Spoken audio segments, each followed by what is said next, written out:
This is Just Man Talk. Bringing you the world from a man's perspective. Are you man enough?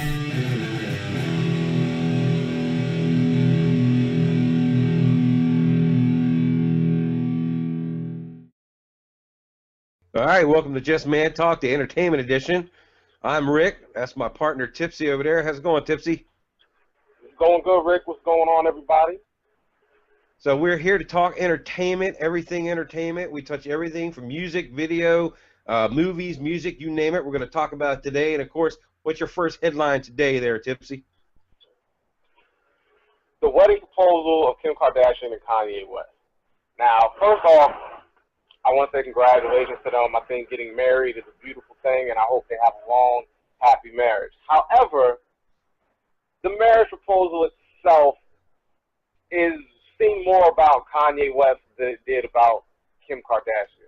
First off, he rented out Pac Bell Park, which, if you don't know, is the baseball stadium for the San Francisco Giants. He rents that out, which I can't even begin to understand how much that would cost. He flies in an orchestra from Chicago that plays his music. Wasn't no special song, no special love song or anything. They were playing Kanye West music. He has fireworks and the lights and everything. And the family is there, everything is there, and he gets on one knee.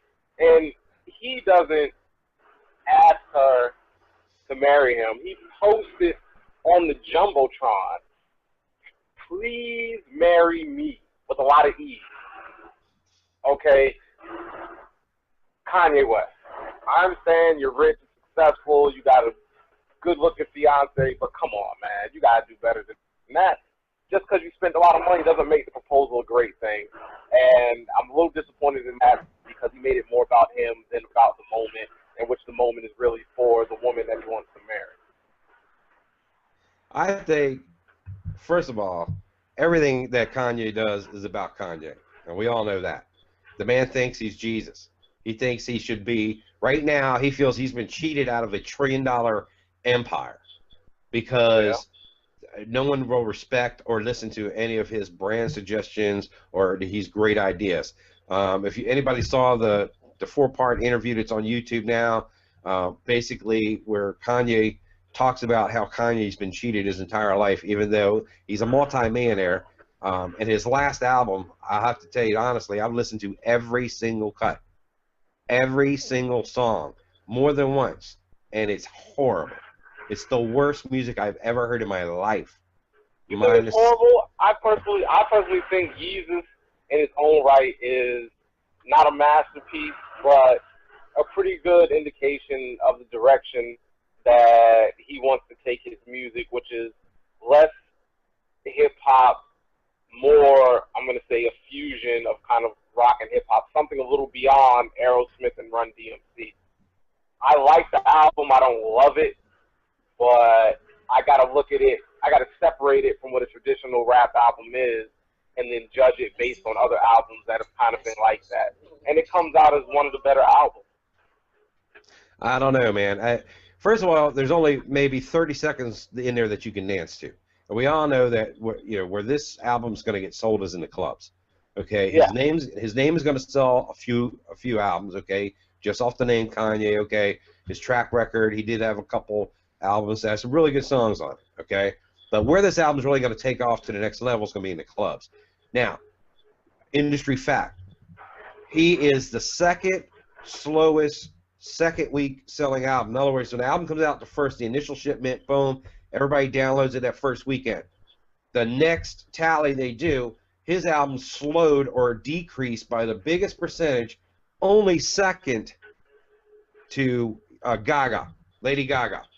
The only one who had an album slow faster than his. I mean, it was a record stop because once people got to listen to it, after they downloaded it just off his name and the word of mouth got around, people said, this is really terrible. First of all, bringing in Daft Punk, who traditionally their entire albums are made up of nothing but dance beats. Well, they decided they would just try to go crazy with the synthesizer. Let's find sounds that no one else has heard of. You know why no one else has ever recorded these songs on an album before? Because they suck. They're terrible. It was the worst thing I've ever heard, dude. I guarantee you. I don't know, but I don't know if it's terrible. I mean, you like you said, it's gonna make its money, it's gonna make its mark in the clubs and on tour. This album was specifically designed to be able to go on tour all around the world and sell out and make an obscene amount of money. Kanye West is at a point where the album sales really don't matter to him. You want to hear a good song? Hold on. You want to hear a good song? Yeah. We all know I hate it first. I hop in the club and pop a show love, and I don't even put in work. I hit it, I hit it, I hit it, I hit it, I hit it, I hit it first. Yeah, baby. That's right.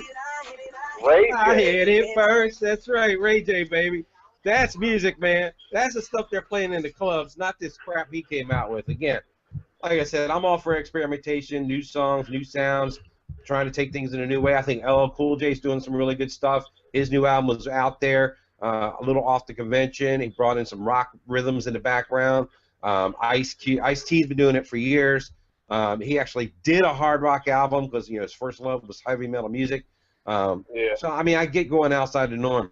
Michael Jackson was doing it before everybody. I get it, but this time, being different for different sake doesn't make it good. That's all. Okay. I mean, I can agree with that on a certain level, but again, I look at Yeezus like I look at 808s and Heartbreaks, like I look at Lil Wayne's attempt at rock music as far as his Rebirth album, which Lil Wayne's Rebirth album is the only Lil Wayne album that I actually own a physical copy of. Right. I've never purchased a Lil Wayne CD before in my life, but I purchased the Rebirth album. I look at it for what it is, an experiment, and if it's done even slightly right, it can work, and I personally enjoy it. I ride around in my car most times with the windows down, and I got the Rebirth bumping. The Yeezus, I don't have a physical copy of it. I have it on my cell phone, but I listen to it, and for what it's worth, it does the job that I need it to do, and compared to what's out there now, it's still one of the 3 or 4 best hip-hop albums that's out for 2013 behind Jay-Z and I believe Pusha T's new album. What about Eminem? Eminem his isn't out yet, right? His isn't out yet. Eminem comes out in about 3 weeks. Look, his album cover looks better than the entire Yeezus album sounds. Okay. Now, Eminem is a whole nother story. When his album comes out, it's gonna be bananas. Like, yeah, and I he's can't experimented. think of He's anything done. I mean, when he came out, he was an experiment. I mean, obviously, Vanilla Ice did it first, the white rapper and the whole 9 yards. He's had the most success, I believe, out of any white rapper on the planet, and most rappers on the planet, not just white rappers.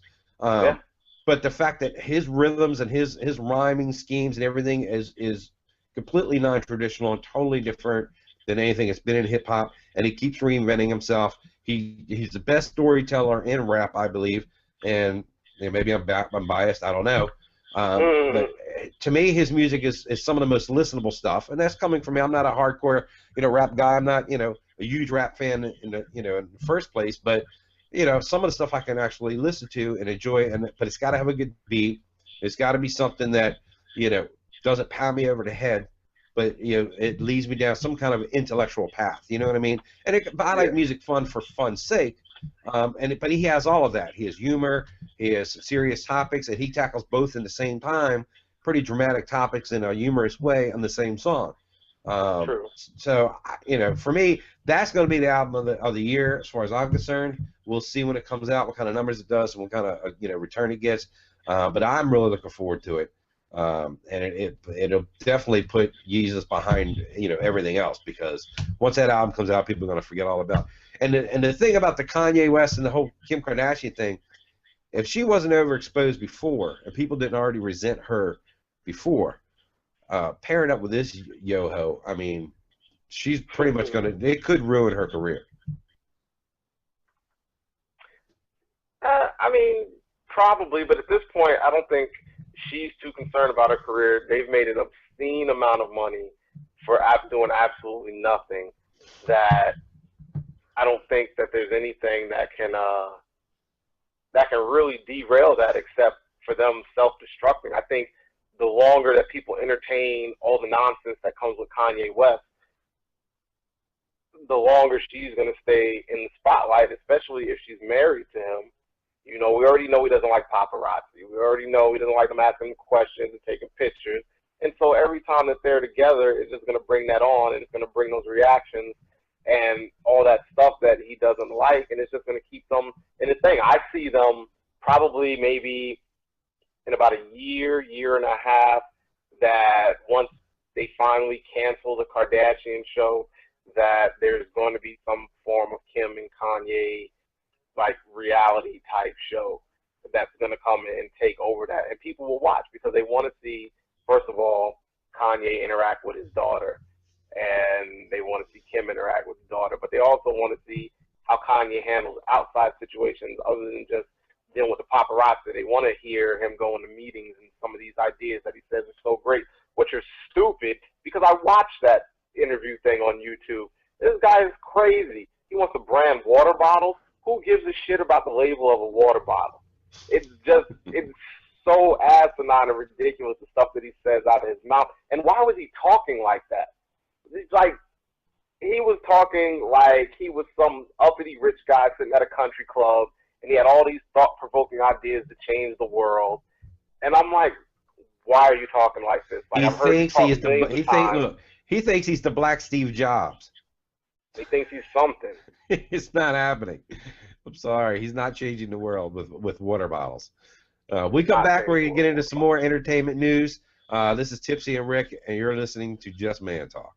This is Just Man Talk.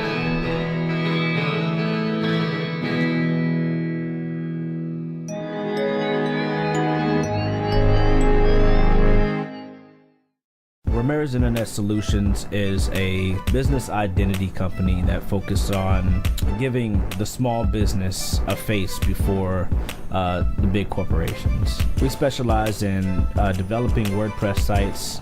We also do static websites. We do logo design, graphic design, photography, presentation, DVD presentations, flash design. We do PayPal shopping carts, content writing, do a little bit of everything. Anything that has to do with the internet marketing or marketing your business, we do it. Ramirez Internet Solutions started in 2008, but you can find Ramirez Internet Solutions at www.ramirezsolutions.com. You can also follow us on Facebook at Ramirez Internet Solutions, and you can give us a call at 571-572-0415.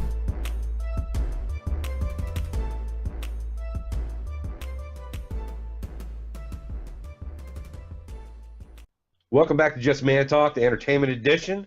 This is Rick and Tipsy. Tipsy, we're going to go through, of course, I know you've probably heard by now. If you haven't, I'm going to tell you that they've replaced your boy from Sons of Anarchy, 50 Shades of Grey. After a steamy screen test with Dakota Johnson, Irish actor Jamie Dornan has landed the part of Christian Grey in 50 Shades of Grey. Dornan is being hired to replace Charlie Hunnam, who dropped out of the hotly anticipated project last week, citing the lack of preparation time due to his TV schedule for Sons of Anarchy. Dubbed the Golden Torso by the New York Times in 2006, 31-year-old Dornan is a good physical match for 28-year-old Grey.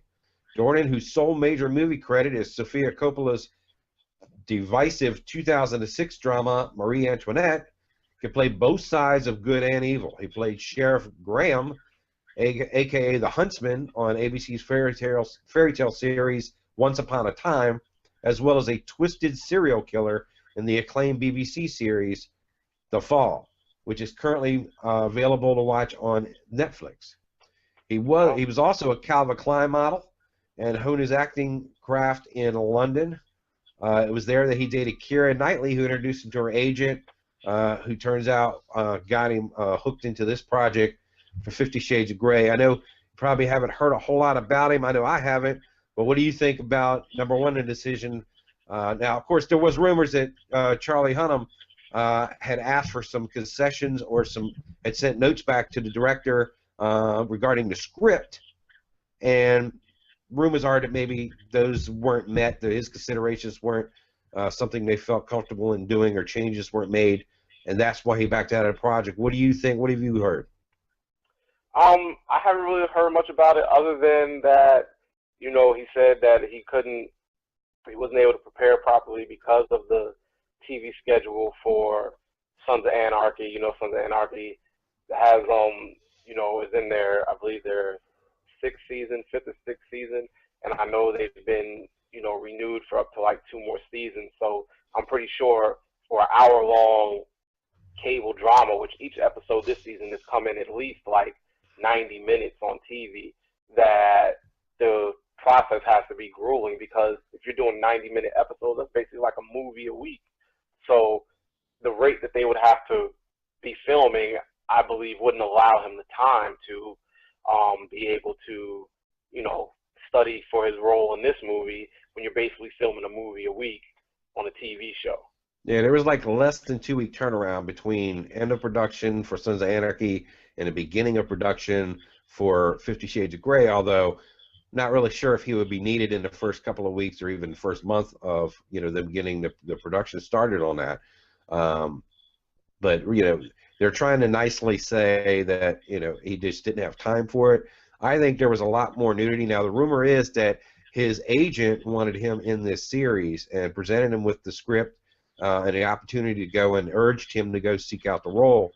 But because of the risque nature of the film itself, that maybe it wouldn't be such a good fit for an established actor. That would be a great vehicle for someone like this guy, Dornan, who's a virtual unknown, but has done enough to prove himself. Probably, his acting chops are up to snuff for actually performing the role. But I think that for an established actor, more so an established TV actor, to jump into film, other than, he's been in smaller film roles before he lands in the Sons of Anarchy, and he's just coming off of Pacific Rim over the summer, that this would be a great movie for him to do, because it has a built-in audience, especially of women. It's more than likely going to make a lot of money when it's released. That's only going to up his profile in Hollywood as a movie actor, and it's also going to up the profile for the last few seasons of Sons of Anarchy, because now it's going to bring in women viewers it would have brought in women viewers who wouldn't normally have watched the show after they've seen the Sons of Anarchy, after they've seen 50 Shades of Grey movie. Had he continued to be in it, it would only help the profile of the show going into its final season to finish with stronger ratings, and possibly maybe squeeze out an extra season if they could have kept the ratings high enough in order to do it. So I don't think that from that aspect that it was more about the nudity so much as it was more about the scheduling, because women want to go to movies. That's what made a crappy movie like Magic Mike so successful, was that they wanted to see their favorite male actors without clothes on. No other We've already reason. seen Charlie's ass on the Sons of Anarchy several times. You could profile 1,000 women, and 989 of them will say they saw Magic Mike because they wanted to see these actors that they know and love to be basically completely naked, dancing as strippers, in an otherwise, from what I've heard from women, an otherwise dry movie with no real point. Right. Yeah, plot was very thin, and so were the G-strings. Yeah, so, I don't see how that could hurt him, because all those guys in that movie were established. Channing Tatum, Matthew McConaughey, the guy from who's naked all the time on True Blood. Right.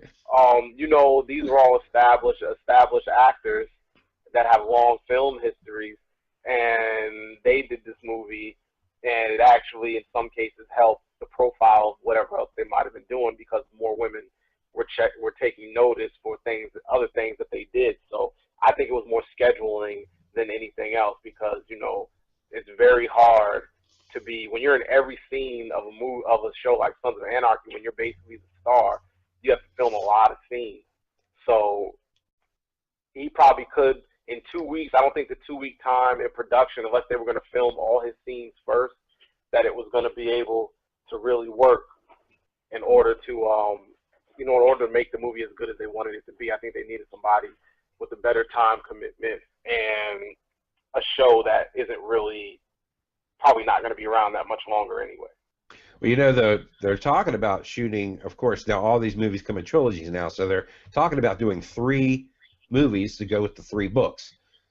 So now you're talking about several years and a huge time, commitment on his part to play, on anyone's part to play this Christian Grey guy. Not only that, he's also got he's a writer as well, and he's written a treatment on I don't know if it was Dracula or one of those monsters, whatever. That actually got picked up and is in pre-production with several high-powered directors and producers backing the project. One of which is Brad Pitt's production company. So there's a number of things, and plus he's a stage actor traditionally anyway. So he's got a lot of irons in the fire right now. I don't think he wants, once you found out it was 3 movies, plus the risque script and all this going on, I think he's probably one of them artsy guys. He wants to do, a lot of different projects and touch a lot of different things. And with anybody, there's a danger of being typecast once you get into this role. I mean, if he plays 3 movies and they're successful as everyone thinks they're going to be, you're not going to know him for anything else but that. Now, you and I will remember him as being Jax Teller. And that's what he'll be remembered as being Jax Teller. But also, he has to look at it. He needs Sons of Anarchy. He needs Sons of Anarchy right now because Sons of Anarchy has not hit syndication yet. So he needs to be on Sons of Anarchy and commit to Sons of Anarchy until they get picked up for syndication, because once they pick up syndication, he's got money coming in for life. So that's the big money right there. Yeah, so then now he can take, and him being one of the major stars of the show, he's looking to earn a lot of money a year off selling these rights to other TV stations and around the world. So, he wants that to happen, and he needs to be fully committed for that to happen. And then after that, again, like you said, 3 movies means you have to commit at least 6 years. Exactly. At least 6 years to these movies, unless they're going to film them, unless they're going to, Lord of the Rings style them and film them all, back to back to back, and then just release them out, which will give him free time to do whatever else he wants to do. But that's a long-term commitment for something that that outside of the very first film from the first books is probably not going to be as successful as people think, because I didn't even know there were 3 books. I knew there was 1. And that's all I ever hear about is the 1 book, 50 Shades of Grey. So if it's going to be, that one's probably going to be a monster hit when it's released, because every woman's read the book. They all want to go see the movie. They're all going to see that. It's probably going to be a monster hit when it's released next year. So that said, that's fine, but you can't guarantee that same success with the 2nd and 3rd movie. So you don't want to also commit to something that's going to be a declining. And we just lost Tipsy, but look, when we come back, we're going to find out. Obviously, Sons of Anarchy is going to be picked up again. But let's find out what other your favorite TV shows are going to get picked up and which ones are going to be canceled in this upcoming fall sweep that's just gone through this upcoming season. Now, what are we gonna continue to watch, and what are we gonna continue to miss? Because we'll have to watch their reruns on Netflix going forward, because they won't be back. This is Rick, and I'll find Tipsy and getting back on, and this is Just Man Talk, the Entertainment Edition.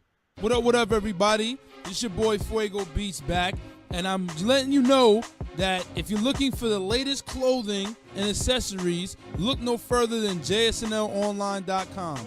JSNL has the latest t-shirts, they got sunglasses, watches, anything that you need.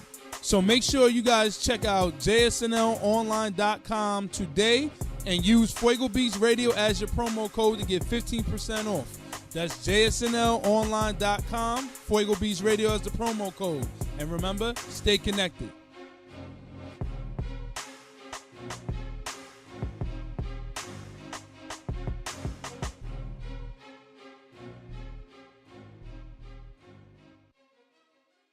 Thanks for coming back. Just Man Talk. This is Rick B. We lost Tipsy. We're going to move on.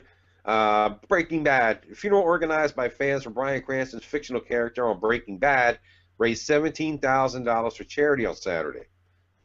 The memorial for Walter White, the chemistry teacher turned drug manufacturer played by Cranston, attracted 200 people in Albuquerque, New Mexico, where the series was set and filmed.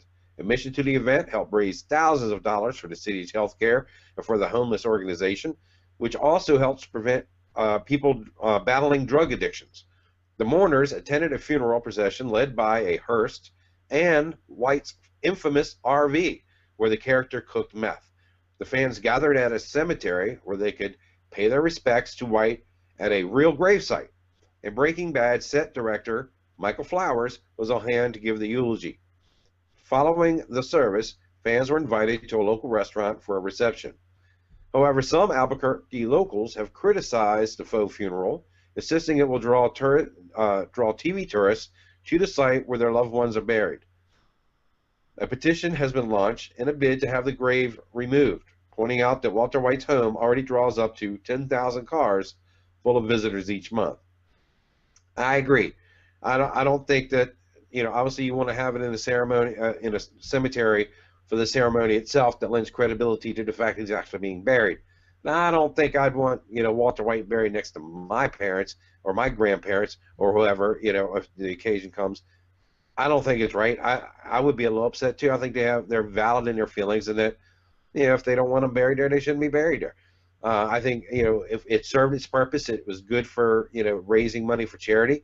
But I think the plot itself ought to be auctioned off now, and have that money donated to charity as well, and that the Walter White thing just go away now. But it was a cool idea. As far as the visitors coming and visiting the house, obviously the community is enjoying the tax revenue from the sales, hotels, the shops, and just the local businesses around there are, I'm sure, with those 10,000 fans a month, are enjoying a nice influx of money being spent in their establishments. So I don't think it's all bad. I do think the community will benefit with the additional tax monies being spent there to fix roads, upgrade schools, school equipment, public roads and public works and things like that. So I don't think it's a complete drawback. I think obviously if I lived on that street, I'd probably be annoyed too. But I would be an entrepreneur about it. I'd be selling T-shirts and buttons and everything else, and taking photo ops and everything else I could think of out there to try to cash in on it. Why not? It's the American dream, right? We'll be back with more from Just Man Talk on the entertainment page. This is Rick from Just Man Talk, talking to all the musicians who are trying to get their music more exposure. Check out Fuego Beach Radio. Fuego Beach Radio is an indie radio station dedicated to promoting the music of signed and unsigned indie artists. The show reaches listeners around the world through their podcast, via YouTube, iTunes, and the website. They are unlike any other indie radio broadcast in that they feature some of the hottest up-and-coming artists and musicians from any genre. They also provide extra exposure for indie artists through interviews and various other forms of media. Along with the exposure, they also provide media solutions for indie artists, entertainers, and other businesses, with services like flyers design and printing, CD, DVD cover design, logo design, consulting, web design, social media and email blasts, radio podcast advertising, website content management, and more. Fuego Beach Radio offers a total solution for emerging artists and businesses alike. So check them out at www.fuegobeach.com or on Twitter @FuegoBeachRadio. Follow the movement.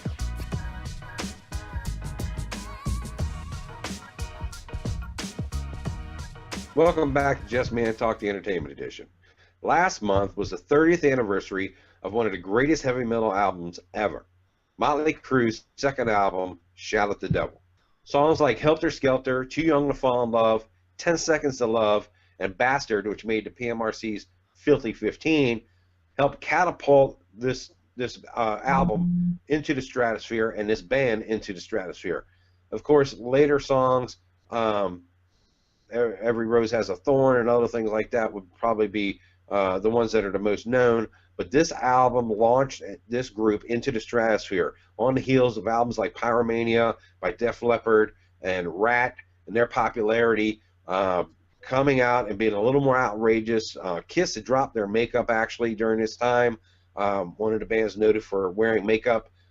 So by coming out and wearing makeup, the first haters came out and said they were just trying to, act like Kiss, be like Kiss, want to be Kiss, like Kiss Light, whatever. And that's fine. The greatest form of, what do you call it? Greatest form of flattery is imitation, as they say. So they came out. I remember I was 19 years old when this album came out. I remember going to the concert at the Capitol Center, which was a venue right outside in Maryland, right outside of D.C., and literally walking the concourse, and at least over half of the audience was female, first of all, and half of those females were wearing basically nothing. They were walking around in panties and underwear, in traditional hard rock getup, and it was phenomenal. It was one of the best concerts I've ever been to. Obviously for the band, but secondly for the atmosphere and of course the visuals. Just walking around the place and being in that building at that time in the 80s, when glam rock and the whole pop rock and all that stuff was at its foremost. Heavy metal was still a serious contender. MTV was playing a lot more of it. You had Headbangers Ball and things like that going on. So heavy metal was obviously a lot more popular back then. It was a great time to be a musician back then. I played guitar in a band back then, so it was a wonderful time for music. It's what I grew up with my teen years. So kudos to the crew for turning out one of these albums that you'll remember forever. The songs, I still listen to the songs today. They're still played on any hard rock station. You'll definitely hear them. So kudos to you guys. 30 years from now, maybe we're talking about the 60th anniversary, and maybe they'll still be going strong like the Stones and the other groups, but we'll see. This is Rick and Just Man Talk. We'll be back. Hey guys, are you tired of searching the net looking for information on all the topics you're interested in? Then stay right here at JustManTalk.com. We bring you the world from a man's perspective. If you like sports, we have several sports shows. We cover the NFL, NBA, PGA, MLB, NHL, NCAA, fantasy football, and more. Follow along as the entire Fuego Beach and Just Man Talk teams pick all the NFL games to see who will be awarded the championship trophy at the end of the season. Not only that, on the entertainment page we cover entertainment, music, movies, TV, and radio. That's right, we also talk about relationships from a man's point of view. Current events, the job market. If you talk to your boys about it, chances are we talk about it too. We will also answer all your questions on our weekly mailbag. Send your questions to feedback at justmantalk.com. And check us out at www.justmantalk.com or at justmantalk on Twitter. But before you check us out, ask yourself one question. Are you man enough?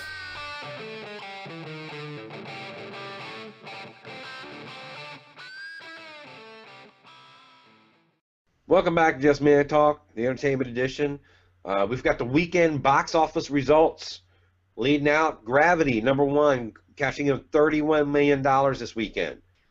Captain Phillips, second place, $17.3 million.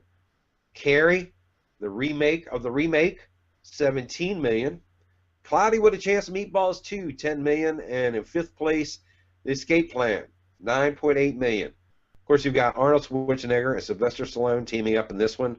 It's, I guess it's okay, kind of a middle range for, obviously their movies do a lot more when they're on solo. Those days pretty much behind them, I guess. Teaming up, it seems like the only way they can make money. The last two movies these guys made by themselves have pretty much been huge disappointments and probably lost money. So they're back in the fold, two old guys doing it again. We'll be back when we get into the weekly software charts on Just Man Talk, the Entertainment Edition. The weekly software charts. In #1 spot, Pokemon XY for 3DS. #1, 4,128,000 $542. Of course, Grand Theft Auto for the PS3 and the Xbox 360 takes second place with a combined 1.4 million sold. You've got Beyond Two Souls for the PS3 at 300,000, getting in number 4. And at 5 and 6, we've got FIFA Soccer 14, 5th place for the PS3, 6th place for the Xbox 360. We've got a combined sale about 400,000. NBA 2K14 showing at 7th place with 121,000. Monster Hunter 4, 110,000. You got NBA 2K14 for the PS3 at 96,000, and Tales of Symphonia Chronicles at 78,000 for rounding out your top 10 for the PS3. All right, so we have the latest sweeps week results. These are our shows. Of course, everybody knows about the fall sweeps. The networks introduce their new shows. They make decisions on their old shows, and they set their lineup for the rest of the season. Right now, we've got several shows that have been canceled and several that have been renewed. We're going to run through those real pretty quickly right here. First of all, I'm going to let you know if I've even heard of it, and then I'll let you know if it's been canceled or if it's been renewed. You can filter in. Again, we want to hear your feedback. What do you think? Should any of these shows stay on the air? Did you watch any of them? Have you heard of some of these shows that have been canceled? Do you think any of them will return on another network? Or do you think they made good decisions on what they did? Of course, you could contact us at feedback@justmantalk.com. First of all, We Are Men, never heard of it for CBS. That was canceled. Good thing. Ironside. Now, when I was a kid growing up, my parents used to watch Ironside. Now, they were probably watching reruns. This is the late 60s. I don't seem to remember this show being on. It may have been, I remember it was, basically a detective who was, confined to a wheelchair. And that was, the Ironside, get it? So they tried to rejuvenate this series. Unfortunately, it didn't work. NBC canceled the series already. Welcome to the Family, a comedy. NBC also canceled. Renewed season 6 of Glee. Woo! Who cares? Can't stand that show. I was pretty much over it after the first pilot, so they could have canceled that. Wouldn't have bothered me at all. Of course, it doesn't bother me because I watch other stuff. That's on Fox. It will be back for another season 6. Mad Men's been canceled by AMC, American Movie Classics. Of course, they still have episodes. They're going to actually split those between the 2014 and 2015 season, try to do the money grab there, get as much as they can. That'll, of course, be on Netflix and available anywhere else. That has been canceled. Renewed Boardwalk Empire has been renewed, HBO's long-running series here. Against coming off the heels of The Sopranos, it's your, I guess your throwback or period piece on Atlantic City thugism. You're talking about basically the rise of, characters like Al Capone and things like that. So they're back. They're coming back for another season. Teen Wolf, MTV. Now, this is funny because Teen Wolf was shot. Michael J. Fox shot Teen Wolf, and it was so bad. The movie was so bad they decided not to release it, not even on DVD, not on VHS, nothing. Then he did Back to the Future, and it was such a huge smash, they decided to cash in and release it. Of course, marketing that Michael J. Fox, the star of Back to the Future, was the lead and the star of Teen Wolf. It went on to do a mild success. It was more of a cultural, a cult following for the show. I'm sure it did great in rentals, and as far as HBO, there's a lot of views there, and it's been popular on Netflix as well. They've turned that into a TV show. MTV has, and it's been renewed. Apparently, it's doing well. It's been renewed for another season. The Simpsons, of course. Simpsons have been going on for over a decade, almost 2 decades, I guess, by now. Again, they're renewing it again. They're going to they've already set all kinds of records with this show, and they're just continuing to move forward. Homeland, of course, right now is one of the #1 shows, although the first 3-4 episodes have kind of left a little bit to desired. I mean, there must be a huge setup. They're going to hit us with something really big here in the next couple of episodes, because they have been setting up for 3 or 4 episodes. Of course, a little bombshell that happened on the last episode. I won't spoil it for anyone that's watching that show or hasn't caught up to it. If you've TiVoed it, I'm not going to spoil it here, but there is a nice little nugget that comes out, a nice little epiphany, if you will, that comes out on the last episode. So, of course, that's renewed, and that'll be going on for a while. 7th season will be the last for True Blood. It's been renewed for one final season, HBO. So True Blood, again, I never got into it, heard of it, but it will, maybe that'll be something I'll check out when things are kind of lean, March and April, and check it out on Netflix or something like that later down the road. Franklin and Bash has been renewed. TNT, haven't watched it, never heard of it.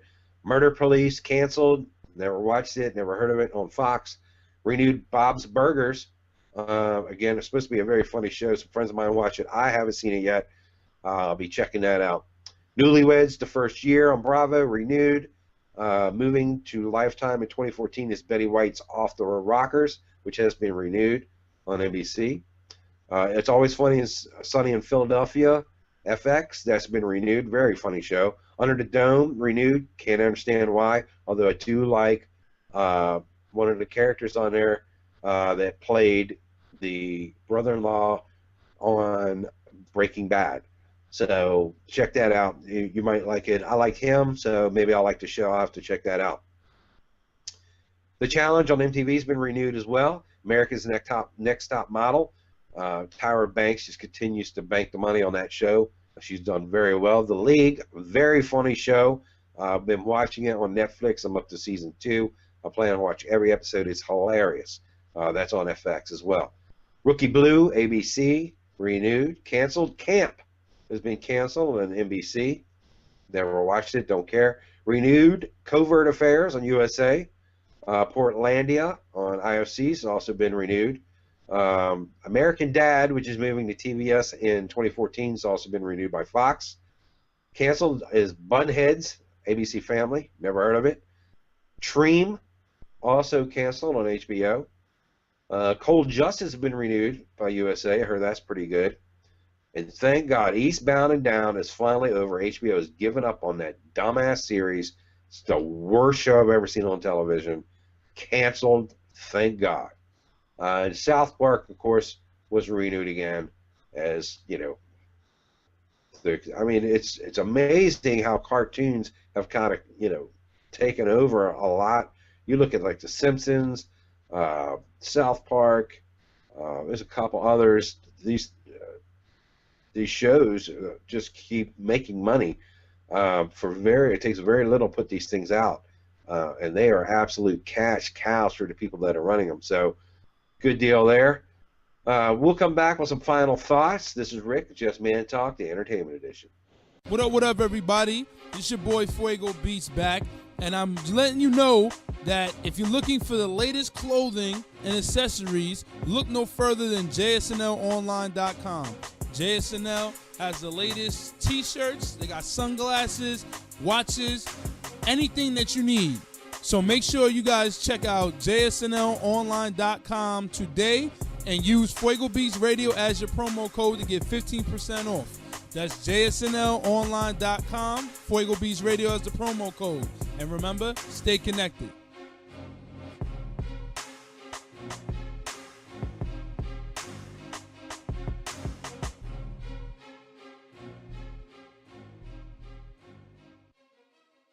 Just a final thought, Rick from Just Man Talk. I just want to talk to you about a couple things that are coming up.